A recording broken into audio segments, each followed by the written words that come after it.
In the eerie aftermath of a radstorm, under the glow of a haunting emerald moon, I found myself sharing a fire with an enclave soldier, a relic of the old Capitol chapter, still loyal to a president named John Henry Eden, despite his untimely demise. As I stared at the moon, lost in contemplation, he uttered words that broke through my reverie. On nights when the moon is full, be careful not to stare upon it too long, or it might just stare right on back at you. I chuckled at the notion of little green men, but he corrected me with a more sinister truth. No, I'm talking about a much more dangerous creature, the one that has already destroyed our world once. I'm talking about mankind. Let me tell you the legend of the lunar chapter of the Enclave, a tale known as Atomic Sky. Before the bombs fell, mankind, having conquered land, sea, and sky, turned its attention to the final frontier, space. The United States, a vast country ruling from coast to coast, spearheaded space exploration through the United States Space Administration, or USSA. Their achievements, spanning from launching Mr. Pebbles, the friendly house cat, into orbit, to landing a man on the moon, marked the first decade of the USSA's pursuits in the name of national security. By the 2020s, the future of mankind in space was looking truly bright, with the USSA operating Delta IX rockets capable of sustaining a crew of 2 in the void of space for upwards of 24 days, as well as completing a round trip to the moon in just 17 days. Just 4 decades later, in the 2060s, however, funding for the USSA began to fade as the tensions with China escalated and corruption within the government grew. Soon, all remaining operable Delta IX rockets had their crew sections removed and replaced with atomic warheads, in preparation for the inevitable conflict that would soon erupt.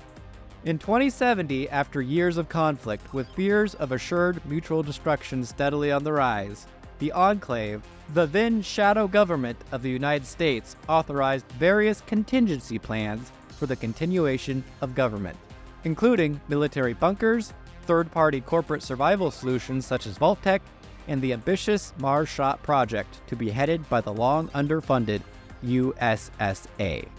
The Mars Shot project aimed to colonize Mars in the name of the Enclave, to provide a new Eden for the elite within its ranks.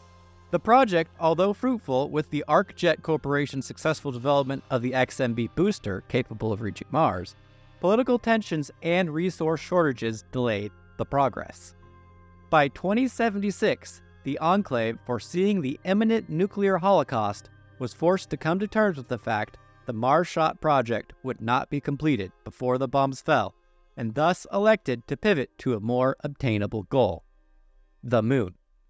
Under the guidance of Enclave operatives, the USSA retrofitted the remaining Delta IX rockets into crew and cargo craft once more. All relevant technology from the Mars Shot project was seized, along with any and all useful technology present within the American corporate sector, principally Vault-Tec's Garden of Eden Creation Kit, or GEC, and all research data pertaining to the Vault Among the Stars initiative. The elite within the Enclave prepared to embark on a journey to the heavens. It was thus, on Saturday, October 23, 2077, while the world crumbled around them in an all-consuming atomic hellfire, that the Enclave began their exodus to the moon. Amid the devastation, the Enclave fleet of Delta IX rockets surged skyward as the once great nations of the world, including their own, ceased to exist below them, their once bustling cities falling silent to be haunted by echoes of a bygone era forevermore. As the Enclave fleet broke through the farthest reaches of the atmosphere and into the fathoms of space, they left behind them a graveyard filled with the memories of a civilization lost. A week later, the Enclave arrived in orbit around their destination and began a decade worth of efforts to establish Vault Luna in the depths of the Sea of Tranquility that would become the last bastion of humanity. With supplies being strictly limited, non-essential personnel would be put into cryogenic sleep while a vault was constructed, leaving a skeleton crew of disposable human personnel known as overseers, whose task it was to supervise the Zax's AI, responsible for controlling the machinations of the robotic workforce that would comprise the labor force. Following the death of 3 overseers, 2 of which by mysterious circumstances, and 11 years and 8 days following the end of the world, on October 31st, 2088, Vault Luna finally became suitable for human habitation, and welcomed its reanimated residents home. Sealed off from the harsh realities of the world below, the Enclave survivors could finally begin their new lives in isolation, surrounded by lunar desolation. Vault Luna was a self-sufficient haven. Hydroponic, Gex-supported farms sustained the Enclave population in a Garden of Eden. The lunar colony thrived in secrecy, far from the eyes of those left behind enduring the hardships on Earth. With each passing year, the colony grew, while the Enclave scientists honed their technological prowess.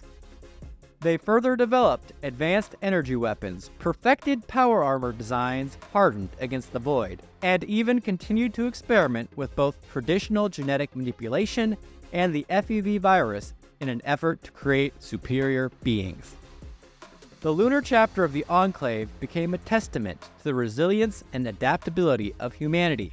However, those virtues were also accompanied by human sin. Behind the veneer of paradise lurked a cold, dark society where weakness and dissonance were punished by certain death amongst the void, in the pursuit of a dark old world agenda. The lunar chapter of the Enclave leadership still harbored an intense desire to reclaim the Earth, seeing themselves as its rightful ruler, destined to restore order and purge the chaotic remnants of humanity and mutants alike from its surface. Festering beneath the veil of progress, the invasion of Earth, known as Atomic Sky, was meticulously plotted. Years turned into decades as the Enclave's forces on the Moon prepared for their return to Earth.